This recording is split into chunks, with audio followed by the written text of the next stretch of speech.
Eritrea, ये क्या नाम है? अस्सलाम वालेकुम मुफ्ती साहब, क्या हाल है? सलाम। अल्हम्दुलिल्लाह। मेरी आवाज़ क्लियर है? जी है। जी मुफ्ती साहब, पहले मैं ये तो क्लियर कर दूं, मैं एक एथियस्ट हूँ।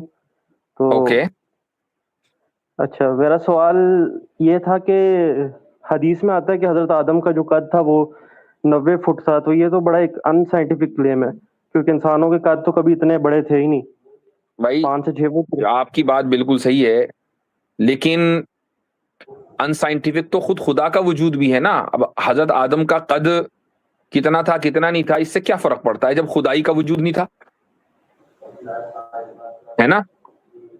जी। मान लीजिए एक आदमी ये कहता है खुदाई नहीं है, जो खुदाई नहीं है ना हजरत आदम है ना हजरत मोहम्मद है सल्लल्लाहु अलैहि वसल्लम, फिर तो कुछ भी नहीं बचा ना। तो और अगर खुदा है तो सब कुछ पॉसिबल है, लेकिन अगर खुदा नहीं है तो ये सारी चीजें गलत है। मैं भी मानता हूं, बिल्कुल। मैं आपके साथ हूं। तो अब असल तो बात ये होनी चाहिए कि भाई खुदा का वजूद भी खुद साइंटिफिक है कि नहीं। आपने आपने जो रिसर्च शुरू की वो गलत जगह से की। आपने शुरुआत की हजरत आदम के कद से। आपको शुरू करना चाहिए था यहां से कि खुद हजरत आदम भी मौजूद है कि नहीं। भाई बंदा जब मौजूद होगा जब भी तो उसका कद होगा वो 5 हो के 50 फुट हो। बंदा ही मौजूद नहीं है, अब क्या करें?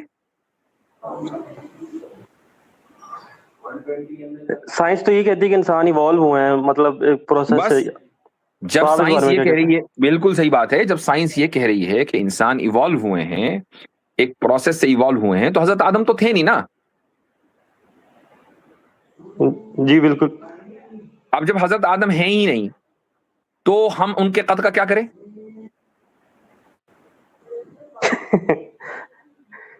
नहीं, आपसे सवाल है कि ये इस तरह की क्लेम्स क्यों हैं इस्लाम के अंदर? नहीं तो इससे क्या मतलब हुआ? पहले हम हजरत आदम पे बात करेंगे, कद तो बाद में आएगा ना। आप ये कहें कि आपके यहाँ औलाद हुई नहीं और आप ये कहें कि मेरा बेटा जो है ना वो 5 फुट का है, पहले बेटा तो हो, तभी तो 5 फुट का होगा। बेटा ही नहीं है। समझ में आ रहा है? तो सही। हजरत जी, जी, तो यार। हजरत हजरत आदम पर बात होगी। अच्छा, हजरत आदम को आदम किसने बनाया? उस खुदा ने अल्लाह ने। बनाया उस खुदा ने बनाया जिसके वजूद का आप इंकार कर रहे हैं। जी, बिल्कुल। तो अगर खुदाई ना हो तो फिर आदम भी नहीं है, तो फिर हम हजरत आदम पर ही क्यों बात ऐसे करें? ही हम तो खुदा पर बात करेंगे। कर लेते हैं। तो आप ये बता दें कि हाँ। खुदा, कोई चीज़ कायनात में खुद से नहीं बन सकती, तो खुदा कैसे खुद से बन गया? हाँ, तो आपको ये आपने सवाल बिल्कुल माकूल किया कि कोई चीज कायनात में खुद नहीं बन सकती तो खुदा कैसे बन गया, क्योंकि खुदा कायनात में नहीं है। आपके सवाल में ही जवाब है।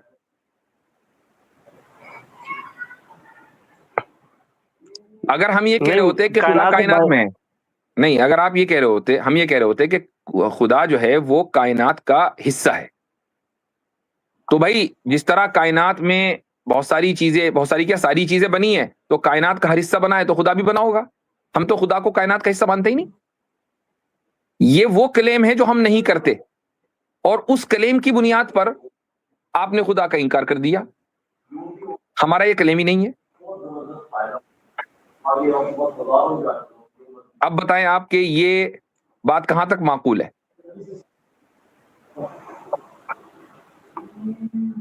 नहीं, खुदा फिर भी कोई खुदा की बिगनिंग कहाँ से थी? मतलब खुदा हमेशा से कैसे है? इस बात की समझ नहीं आती मुझे। भाई बिगिनिंग उसकी होगी ना कि जो मखलूक होगा। जो मखलूक ही नहीं है तो उसकी बिगिनिंग हो ही नहीं सकती। हम खुदा को मखलूक, आपने किसी मुसलमान को देखा है कि वो कह रहा है कि खुदा बहुत अच्छी मखलूक है? कभी कभी देखा है किसी को कहते हुए? नहीं। हमेशा कहते हैं कि खुदा खालिक है। तो बिगिनिंग होती ही जो मखलूक की है। मखलूक। अब आप ये कहें कि ये जो घोड़ा है ना, ये जबरदस्त, ये बिल्कुल व्हेल की तरह स्विम करता है। भाई घोड़ा स्विम करता ही नहीं। अब आपको अगर ये एतराज हो कि मैं तो व्हेल फिश को मानता नहीं चूंकि व्हेल उड़ती नहीं, भाई वो उड़ने वाली मखलूक ही नहीं है। जो चीज उड़ने वाली नहीं है उसके ना उड़ने पर आप कभी एतराज नहीं कर सकते और उस बुनियाद पर उसका इनकार नहीं कर सकते। तो जो खालिक है, जिसकी, खालिक का मतलब ही यही है कि जिसकी बिगिनिंग नहीं है, मखलूक की बिगिनिंग होती है, तो आप उस पर एतराज कर रहे हैं मखलूक को बुनियाद बनाकर। यानी जो क्वालिटीज और ट्रेट्स मखलूक की होनी चाहिए वो आप खुदा पे फिट कर रहे हैं। मैं उसकी एक मिसाल देता हूं। आप आईटी इंजीनियर हैं, आईटी वाईटी के? नहीं नहीं। अच्छा चलो ठीक है, मैं आपसे एक सवाल करता हूं। चलें, आपके दिमाग में कितने की हार्ड डिस्क है, कैपेसिटी की? मुझे इल्म नहीं है पर।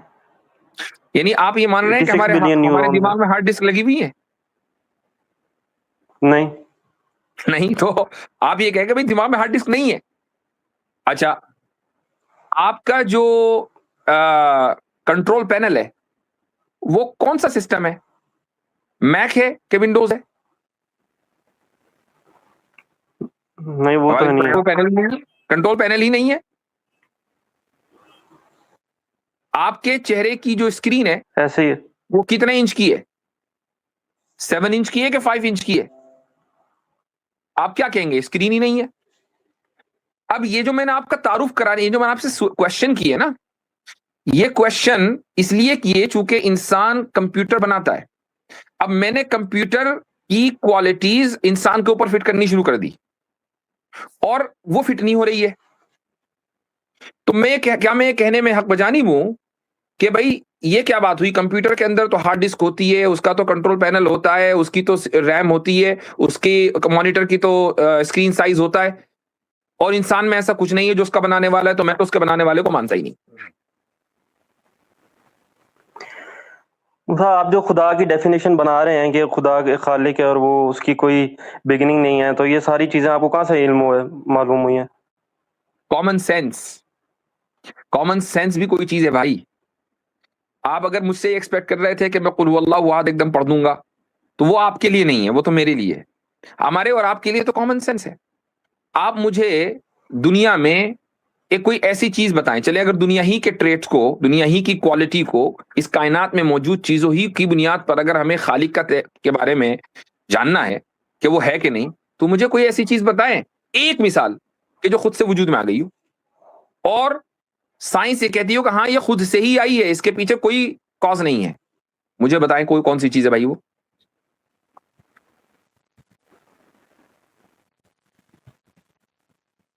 जी, पता नहीं, मल्टीवर्स हो सकता है। मल्टीवर्स बहुत दूर से, दूसरे वर्ष में चले गए क्या? आवाज नहीं आई, किधर गए भाई? जोर से बोलें। मैं आपके साथ हूँ। हाँ, मल्टीवर्स कह के दूसरे यूनिवर्स से आवाज आ रही है। क्या कहा आपने? दोबारा बोलना। कह रहा हूँ मल्टीवर्स हो सकता है खुद से वजूद में आए। अच्छा, एक तो माइक करीब करें ताकि लोगों को ये एहसास न हो कि भाई आप कहीं पता चला दूसरे यूनिवर्स से बात ना करें। माइक करीब करें। मल्टीवर्स किसी साइंटिस्ट ने देखा या साबित किया है आज तक,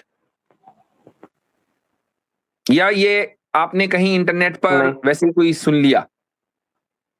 मैंने आपसे ये सवाल नहीं किया कि क्या चीज हो थ्योरी सकती है, है। एक हाइपोथेसिस है। नहीं, हाइपोथेसिस है। हाइपोथेसिस भी नहीं है भाई, हाइपोथेसिस के लिए भी पहले ऑब्जर्वेशन चाहिए। मैं आपसे ये सवाल कर रहा हूं कि क्या कोई ऐसी चीज प्रूव्ड है जो इस कायनात में हो और खुद ब खुद बनी? जो दूसरी यूनिवर्सिटीज हैं वो तो इस कायनात में नहीं है ना, चलो इसी कायनात में रहते हैं। मैं कहता हूं इसी ग्लोब में रहते हैं, इस सोलर सिस्टम से भी बाहर नहीं निकलते। कोई एक मिसाल मुझे दें कि जो बगैर कॉज के बन गई हो। आपका खुदा बगैर कॉज के बना ना, आप खुद कह रहे हैं उसकी बिगिनिंग नहीं है। अरे भाई वो तो इस कायनात में नहीं है ना। आपसे मैं पूछ रहा हूं कि आप मुझे इस कायनात की कोई चीज बताएं ताकि हम उसको फिर अप्लाई कर दें खुदा पे।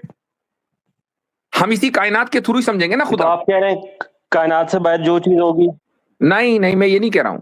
मैं, आप कह रहे हैं आपने खुदा ये कहा। कायनात से बाहर जो चीज होगी वो खुद से बन सकती है, उसकी बिगिनिंग नहीं, नहीं। मैंने हरगिज ये नहीं कहा। मैंने सिर्फ ये कहा कि खालिक कभी नहीं बना चूंकि वो खालिक है। मैं ये कह, आपने कहा कि भाई ये आपको किसने बताया? मैंने कहा कॉमन सेंस। अब मैं कॉमन सेंस को साबित कर रहा हूं। अगर मान लो इस कायनात में कोई ऐसी चीज हो कि जिसको आप ये साबित कर दें कि वो खुद से बनी है, तो फिर खुदा की हमें जरूरत ही नहीं। मैं आपके साथ, आप भी इनकार मैं भी इनकार करें, दोनों ऐसे ही करें, लेकिन कोई साबित तो करे ना कि भाई फला चीज खुद से बन गई तो पूरी कायनात खुद से बन सकती है, फिर खुदा की जरूरत क्या है? तो आप मुझे वो मिसाल दें। इंसान भाई खुद ये से जो बना है ना, इवॉल्व हुआ है। कौन बना है? इंसान खुद से बना है, इवॉल्व हुआ है। इसका सबूत है आपके पास? इवॉल्व होने का मतलब खुद से बनना है? हाँ, एक ब्लाइंड प्रोसेस है, एक नेचुरल प्रोसेस है, उसके लिए किसी डिवाइन इंटरफेरेंस की जरूरत नहीं है। अच्छा, ये किसने कहा, ये किसने साबित किया कि किसी इंटरफेरेंस की जरूरत नहीं है? अगर ऐसा होता तो जो सिंगल सेल था, पहला सेल जिसमें लाइफ आई थी, तो नॉन लिविंग थिंग से लिविंग थिंग कैसे बन गई भाई? जरा इसको मुझे किसी साइंटिफिक प्रोसेस से समझा दें। केमिस्ट्री के रूल्स है ना, ये वो जो भी केमिस्ट्री का रूल है कि नॉन लिविंग से लिविंग बनती है। ये केमिस्ट्री का रूल है, जरा कौन सा रूल है बताना।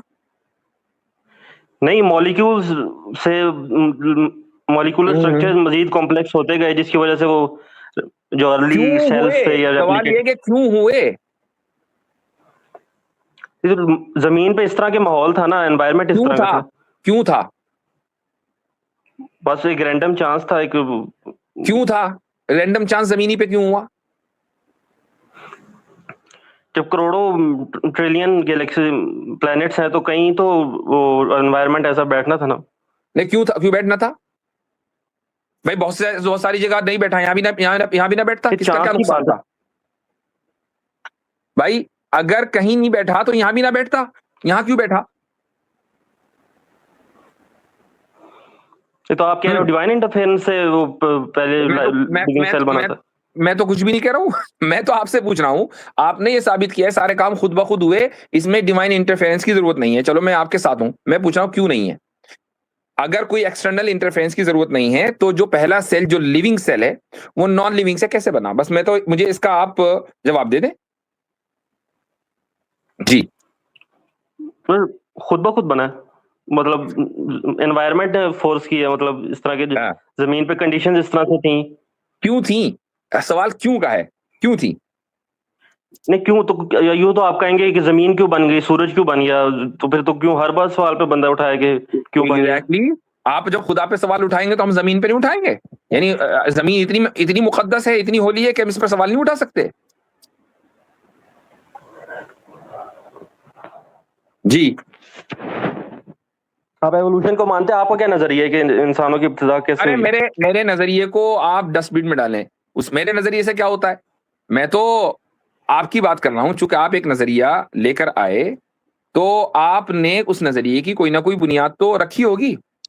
फ्लैजेलम के बारे में जानते हैं आप? नहीं। अरे, आप डार्विनिस्ट ठहरे, बायोकेमिस्ट ठहरे, बायोलॉजिस्ट ठहरे, और आपको फ्लैजेलम नहीं पता? पहले चले, मैंने सुना नहीं पहले। अगर आपको एवोल्यूशन पता है तो आपको फ्लैजेलम मालूम होना चाहिए।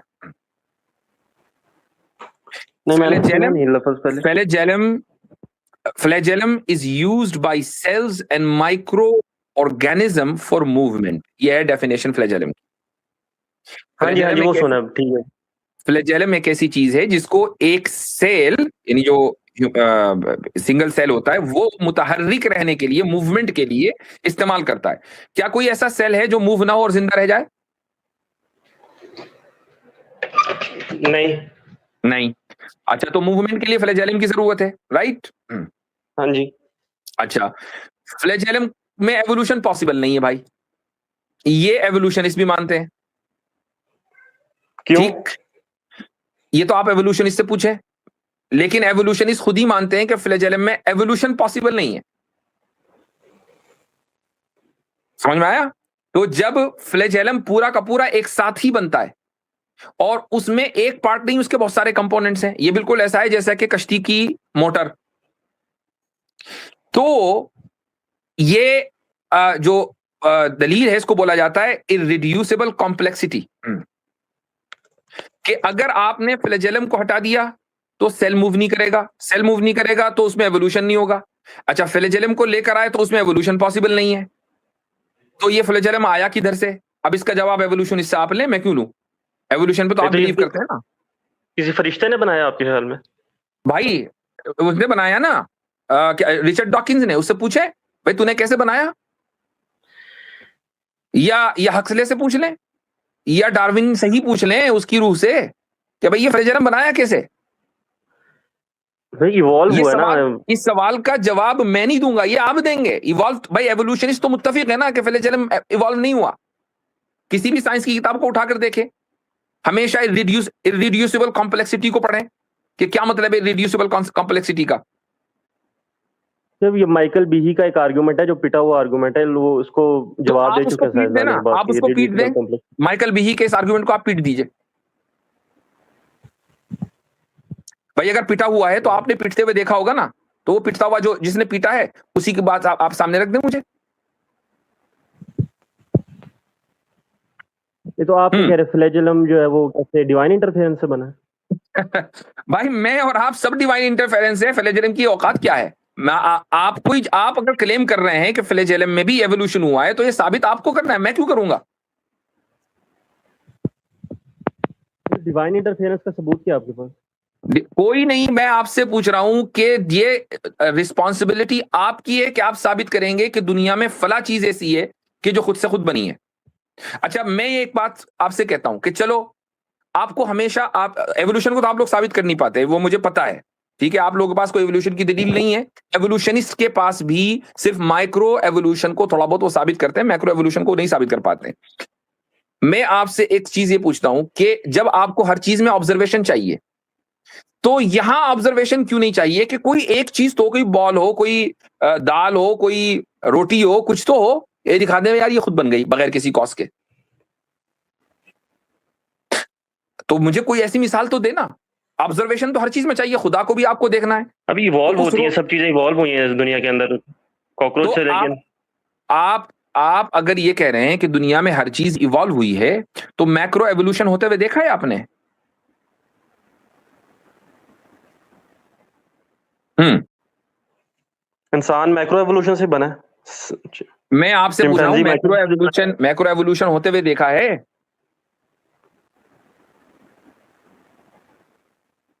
होते हुए नहीं देखा, मिलियंस ऑफ ईयर्स का क्यों? प्रोसेस होता है, उसमें ग्रेजुअली क्यों? म्यूटेशन से क्यों? चीजें चेंज होती हैं। नहीं, तो ये जो बात है कि मिलियंस ऑफ ईयर्स का प्रोसेस है, इसको भी साबित करने के लिए आपके पास सिर्फ एक चीज है और वह है माइक्रो एवोल्यूशन। माइक्रो एवोल्यूशन पे तो मेरा और आपका इख्तिलाफ ही नहीं है। असल बात है मैक्रो एवोल्यूशन और असल बात है स्पीसिएशन की। स्पीसिएशन समझते हैं?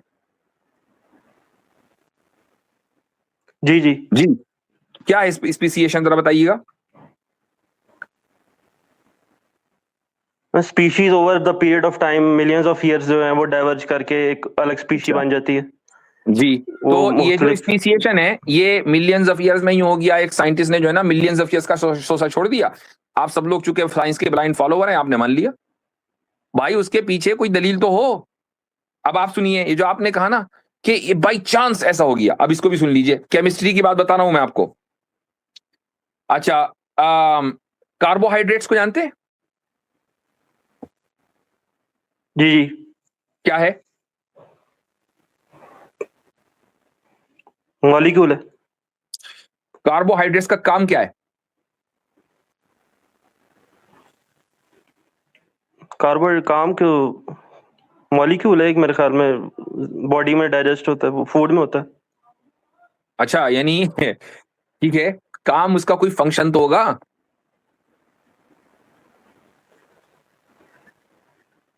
फंक्शन का मुझे नहीं पता। बॉडी में। कमाल, कमाल है मतलब ये कि ये पता है कि माइकल बीही के आर्ग्यूमेंट पीट दिया गया था, और ये नहीं पता किसने पीटा और क्यों पीटा और किस बुनियाद पे पीटा, ये नहीं पता। और आपको कार्बोहाइड्रेट्स क्या करते हैं ये नहीं मालूम। डीएनए को आपस में जोड़े नहीं, रखते हैं फूड में होता है। कार्बोहाइड्रेट्स। ओ भाई, हेलो, ये डीएनए को आपस में जोड़े रखते हैं, ठीक है, कार्बोहाइड्रेट्स का ये काम है। अच्छा, इसकी बहुत सारी किस्में हैं, उनमें से एक किस्म है सिक्स, इसकी इसकी है डी मैनोस। इसकी सादा तरीन किस्म है, ठीक है। अच्छा, एक डीएनए के अंदर बहुत सारे कार्बोहाइड्रेट्स होते हैं। अब सिक्स डेमिनोस को ले लें, जो सब के सब अलग अलग अंदाज से एक दूसरे से जुड़े हुए हैं। लेकिन उन 6 के एक दूसरे से जुड़ने के 12 खरब तरीके हैं। इन 12 खरब तरीकों में एक तरीका ही कामयाब है, बाकी जितने भी तरीके सब नाकाम है। डीएनए तितर-बितर हो जाएगा और एवोल्यूशन काम नहीं करेगा। तो मुझे बताएं 12 खरब तरीकों में एक ही तरीका चलेगा और इत्तेफाक से वही तरीका हमेशा जो है वो पिक भी हो रहा है और लाखों करोड़ों मखलूकें बन रही हैं और खुद ब खुद इवॉल्व हो रही हैं बस उसी एक तरीके पर 12 खरब में से, और इंफॉर्मेशन डीएनए के थ्रू ट्रांसफर हो रही है। भाई इत्तेफाक की भी तो कोई हद होती है, इत्तेफाक का भी तो कोई इत्तेफाक होता है, कहीं तो टूटे इत्तेफाक। ये इत्तेफाक कैसा है कि कभी टूटता ही नहीं। चलो आप ये कहेंगे नहीं 12 तो खरब में इससे 1 आपको लाख डिवाइन तरीके काम इंटरप्रिटेशन करेंगे, 12 खरब में से 1 लाख तरीके काम करेंगे, आप ये कहें, मैं मान लेता हूं चलो भाई 1 लाख में से कोई एक तरीका, 12 खरब में एक तरीका काम करता है और वही कर रहा है और उसी बुनियाद पर एवोल्यूशन हुआ जा रहा है। और आप ये कह रहे हैं कि नहीं बगैर इंटरवेंशन के ये जो ब्लाइंड चल रहा है सारा काम, और खट से 12 खरब में से एक जगह जाके वो वाला तरीका फिट होता है और ये 6 जो डीमिनोज हैं ये आपस में उस तरीके से जुड़ जाते हैं जिसकी बुनियाद पर डीएनए एक दूसरे से डीएनए इवॉल्व करते हैं और इंफॉर्मेशन ट्रांसफर होती है। मतलब कोई सीधा मेरी बैटरी बंद हो रही है और बैटरी तो भाई पूरे एवोल्यूशन की बंद है, अब क्या करें। तो आपकी बैटरी का क्या, एवोल्यूशन ही की बैटरी नहीं मेरे फोन बत्ती गुल है। तो मैं सिर्फ आपसे ये कह रहा हूं, मुझे मेरा जवाब मिल गया। जी जी, जिन जिन बातों को आप मानते आ रहे हैं ये सारा डॉगमा है, सब अंधभक्ति है भाई। इन चीजों से निकलें, साइंस से कुछ क्वेश्चन करना सीखें। हमारे पास आएंगे हम तो जवाब दे देंगे, और जवाब देंगे तो फिर बैटरी चली जाती है, ये बड़ा मसला होता है। चलें ठीक है। मुसा आपने मुझे ये नहीं बताया कि हजरत आदम का कद कैसे 90 फुट था, आपने उसका मुझे जवाब नहीं दिया। जो उससे इंपॉर्टेंट आपको जवाब दे दिया कि जिसने, अब अगर ये साबित हो जाए कि जिसने 5 फुट का कद बनाया है ना तो वो 50 फुट का भी बना सकता है। हाँ, अगर कोई 5 फुट का नहीं बना सकता तो 50 का भी नहीं बना सकता। तो हमें तो पहले 5 फुट के कद बनाने वाले के बारे में बात करेंगे, उसके बारे में बात करेंगे बाद में कि 50 फुट का फिर कद कैसे बना, कहां बना और कहां बनेगा। ठीक, चलिए चलो अभी बैटरी डेड नहीं हुई 50 फुट पे। अद्दाल्लु अलल खैरि कफ़ाइलिही, नबी करीम सल्लल्लाहु अलैहि वसल्लम का इरशाद है कि खैर के काम का रास्ता बताने वाला ऐसा ही है जैसा कि खैर के काम का करने वाला। आप लोगों की अपनी मर्जी है, आपको अगर पसंद आए तो आप सब्सक्राइब करें। हमारा काम है